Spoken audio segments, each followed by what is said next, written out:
Hello from another car park at a football stadium. This time it's Deepdale on Boxing Day night, and unfortunately it's another defeat for Hull City. All the positivity we had after the game against Swansea before Christmas on Saturday kind of is ebbed away, I guess, today with the performance for parts of a game that they should never have really lost. But in truth, it was two poor teams decided by the one bit of quality in the penalty area in the game. Brad Potts scoring after 60 minutes to give Preston a 1-0 victory, which is great for them and not great for us in truth.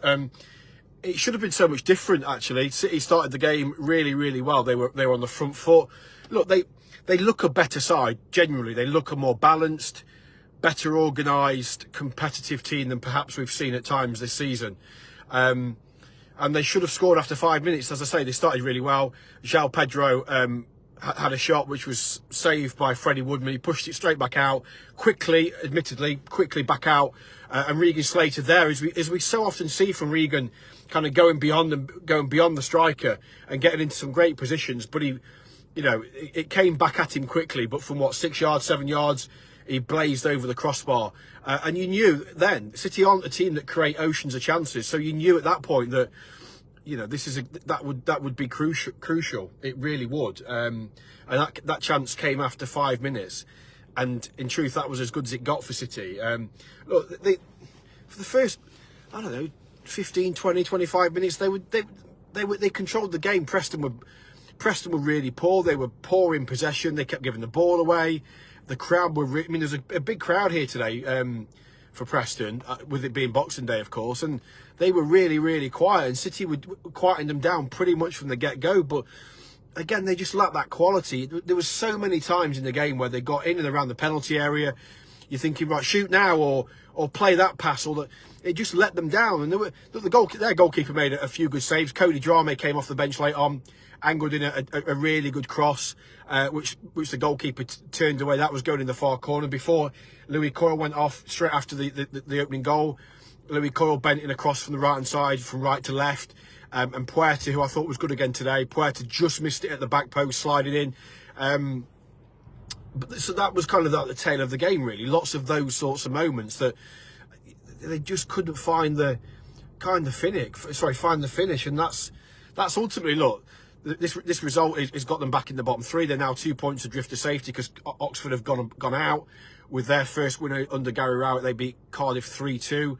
So they're now 2 points above City. So City, from being out the bottom three and a point clear, are now 2 points adrift. So, it does feel like, I'm not sure Ruben agreed with me afterwards when I said, look, you took a massive step forward on Saturday, but this is 2 steps back. And it just feels like it is. They've come away. Preston, is notoriously a difficult ground to get results at.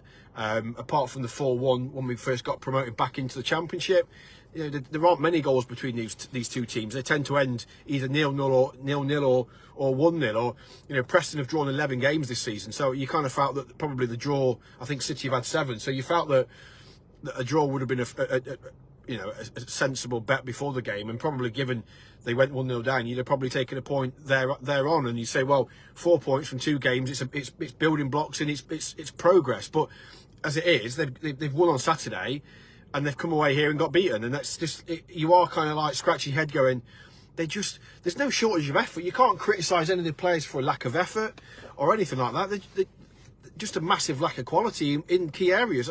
You think of Preston attacking today. They've had a lot of balls in and around the penalty area, but Panda's made, I can't really think of too many saves. He made one at 0-0 in the first half, but that was at his near post, and you'd have expected a goalkeeper of any calibre, let alone Championship, to save it. So, it was regulation, if I'm being generous. But apart from that, Preston haven't really worked either Panda in the City goal. So elements of that performance are positive in the way they've been organised. They've kept Preston at arm's length.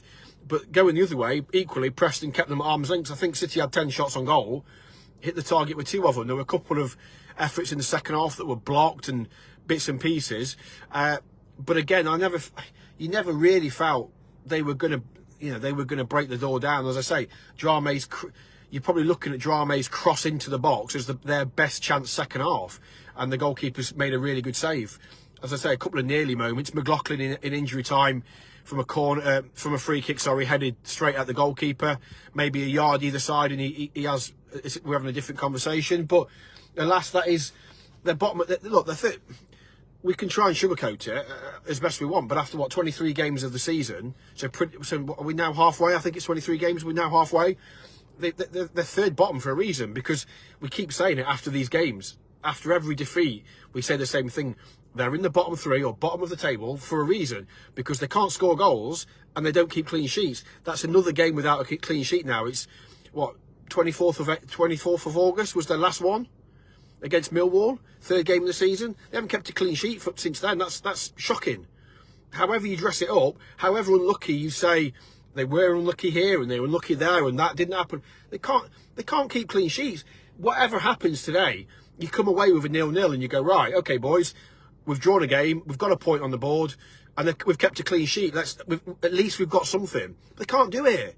They cannot do it. You know, they didn't defend terribly today, but when it mattered, that one moment, they cut open down the left-hand side, our right, ball into the box, Pot scores. Now, you can say, oh, Louis Coyle works really hard, or Sean McLaughlin works really hard, or whoever it is. They work really, you can't fault their effort, but they just have not been good enough. And no matter how we dress it up or anything like that, they just aren't good enough. And that isn't me being over dramatic, or I'm not going to come on here and slag off the players for being spineless or throwing the towel. Absolutely not, because that isn't what we're seeing. We're seeing a team that are working really hard, but they're just not good enough. And that is, again, Lee, you're right. You know, after 5, 6, 7, even 10 games, you can say, you can mitigate here, there and everywhere. But after 20 odd games of the season, it doesn't lie. You're there for a reason. And yes, at times they've shown quality. Yes, at times they've been really unlucky. Yes, at times they've not taken their chances. And that was another example today. But you're not taking chances because you're not good enough. That just, you know, there comes a point when you have to be really honest and go, is this squad good enough? I believe that there's still quality in that squad. I believe that there are players in that dressing room that can turn this around. But talk is cheap. Talk counts for absolutely nothing. The only people that can change it are the players out on that pitch. The only people that can change it is Regan Slater when he's 6, 7 yards out and he at least hits the target.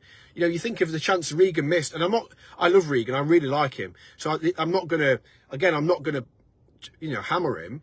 But you think of the chance on Saturday against Swansea, hit the target. He's not hit the target. The chance today, he's not done it. He's skied it. Saturday he sliced it wide. Today he skied it over. Players have got to take responsibility. No, there'll be nobody in that dressing room more annoyed and more angry at himself than Regan, because he's a proper professional and he cares deeply and he puts a real shift in. But ultimately, if you're going to be a success at Championship level, you can't just go, well, he works hard and he misses. Players have got to start now taking responsibility, because this is going to get serious. You know, unless they get it, we said it the other day before the Swansea game that unless they won or got a positive result and hope for results elsewhere, they'd be bottom at Christmas. Well, now they're not bottom, but they're back in the bottom three. And unless they're going to get out of it before the end of the year, they've got to go to Blackburn Sunday and get a result.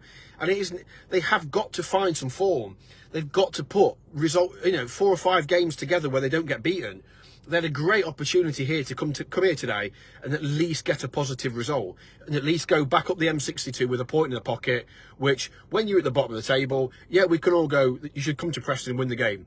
And I think we saw Leeds couldn't do that at the weekend. So I think if we'd have, on the balance of the season, on the balance of everything else, you'd probably say, look, we'll take a point here, and then that's 4 points from 2 games, and you go to Blackburn and you get something at Blackburn, and you start, then suddenly that's 3 games unbeaten, and you've got, it's little building blocks, which is what they need. But instead, they've you-know-whatted it up against the wall today. And they didn't need to. They didn't, Preston were not, you can't say Preston were better. You can't say Preston were this. Preston were bang average. It was 2 average teams going at it. And City were just not good enough in the key moments to get something from the game. And that is why they are third bottom of the table. As Lee says there, the table doesn't lie. And they've got to find a way of starting to put a run together, because otherwise this is going to carry on, and we'll get to March, April time, and they'll be bottom 3. And you're like, there's a chance they could get relegated. I mean, I still think they'll get out of it, but they're bottom of the table. Yeah, and Steve, look, it doesn't take a rocket scientist. I think I'm in the privileged position of watching City home and away every single week, and obviously talking to players and staff and the manager or whoever that is, and you pick up things, and you just look. I'll always call it as I see it. I'll never sugarcoat it, as I say. And I think I have seen it coming all season. You know, admittedly, losing Liam Miller and Mohamed Baloumi and now Casey Palmer, and we'll come to it in a minute, Charlie Hughes. That's a lot of good players being taken out of the team. And however, with the best will in the world, if you take good players out of teams, they are going to struggle. We're seeing it with Manchester City. You know, I don't believe that Man City are a one-man team, but you take Rodri out of their team, and it's had a massive impact, and it's affected other players. And suddenly, other players are not performing. You know, we've seen some big players at this football club in the last couple of years, from promotion from League One to the Championship, the playoff season last year. We've seen big players: Alfie Jones, Louis Coyle, Regan Slater, Sean McLaughlin. These are big players. Ryan Giles. These are big players that have had success at this football club before. Gilo not at this club, but previously. They're not performing. They just aren't performing as individually or collective. Louis Coyle was poor today. He was poor at Coventry. And again, Louis would be the first one to stand up and go, look, I'm having a bad time with it. I'm having poor form. And unfortunately, when a player goes through poor form, which happens in a 46-game season, there's nowhere to hide. It's there in front of everybody. You know, I thought it was a bit harsh that Louis Coyle got ironically cheered off the pitch when he came off in the second half. But, you know, fans are frustrated, aren't they? Fans are annoyed because, again, they've travelled in, 1,100 of them have made their way over. It's not an easy journey over to Preston on Boxing Day. It's a long way. And they've seen their team lose again. And fans are just fed up. And if players get booed or jeered, it's not ideal. You don't want to be in that situation. Last season, they were getting cheered. It's how football works. It's the game. But, you know, these players have got to turn it around. Only the players. The manager is having, I think you know what I think of him? I think he's making a difference. They look a better team. But ultimately, he's only as good as the players he can put out on the pitch, and he's only as good as the players that go out and perform. And the players need to put the ball in the back of the net. Jordan, on January, yeah, I think it is the biggest. Jordan's question: is it the most important window of Adrian's reign? Yeah, absolutely. I mean, he's had some important ones. I thought January was. We said, with risk of being recency bias and all that. We said last January was his biggest because he had the ability, or the club had the ability, of getting into the Premier League. Had they have finished the second half of the season really well and got into the playoffs, and then anything could happen. They didn't have a particularly good window. Carvalho was obviously a top class signing, but the other signings, and it's easy in hindsight. They look good. I maintain that I thought Billy Sharp was a clever signing on a free transfer to come in and supplement what they got. It didn't work out. Obviously, Liam Delap got injured. The biggest mistake they made in January was that they didn't replace Liam Delap. Zaroury, I think we all agreed that Anas Zaroury was a great signing at Championship level. Didn't work out, bar his goal against Leicester. So, sometimes it's when you're signing players in January, it's a bit of a lottery more than it is in the summer, because in the summer they can be given a bit of time to bed in. They can be given time to get their fitness, etc., etc. A bit like we're saying with Stephen Alzate, who I thought was very good for the most part today. But in January, you need players to come in and have an instant impact. Whether you're going for promotion or you're trying to stay up, you haven't got time for players to spend 6 weeks getting fitness. They've got to come in and hit the ground running and impact the game positively. And City need that more than ever now. And so I guess, Jordan, in that sense, given the fact that they could get relegated. Yes, it probably is. Yes, it is. And look, it's been recruitment's been a bit mixed bag, if we're honest, over the last 3 years. Some of it's been very good, some of it's been terrible. Cynic has been a terrible signing. It's cost the club £4 million. He's barely played. Not played in more than a year, and he's injured again. He is sick now, isn't he? And it's hard for him because he's a good lad. He wants to play, but he's just you have to be ruthless. And City are paying for a player that can't turn up to work. They're basically giving sick pay to a player constantly, aren't they? Most people only get a few sick weeks a year. Cynic's had a year. Well, he'd have had more than a year. The last time Cynic played was at Ipswich in October last year, and that was a cameo off the bench, and that's it. So January's massive if they're going to stay in the division. And Louise, I'm still positive. I believe in the manager. I like him. I think they'll sign 1 or 2 good players in January. The crux of it though is they can't score goals. They don't score enough goals. Yeah, Pedro scores 4, but that's not enough. Bedia came on today and just looked like could have put my 5-year-old on up front and he'd have achieved more. And stuff like that bothers me. The subs had 0 impact. Matty Jacob, to be fair, came on at half-time for Giles. Thought Matty played well second half. But you look at Abdouche, completely ineffective. Chris Bedia came on, total waste of time. I don't know how easy it is, and there's financial penalties, but I'd be looking at sending him back to Berlin because he's scored a couple of goals, but offers absolutely nothing in the team. Came on today, needing the goal, did nothing. Frankly, Finn Burns is another one. Feel for him. Came here with high hopes for playing, having done really well at Stevenage. Hasn't had a look in. If you can do it, it's not easy. But look at trying to, and it'll cost the club money. Is there any point keeping Finn Burns around? Does he actually have an opportunity now because of Charlie Hughes' injury? They're the things that they'll be looking at. Charlie Hughes, on that note, is out for 6 to 8 weeks with a hamstring injury. Picked it up in training. A couple of days before this game, which is a hammer blow to him and to City.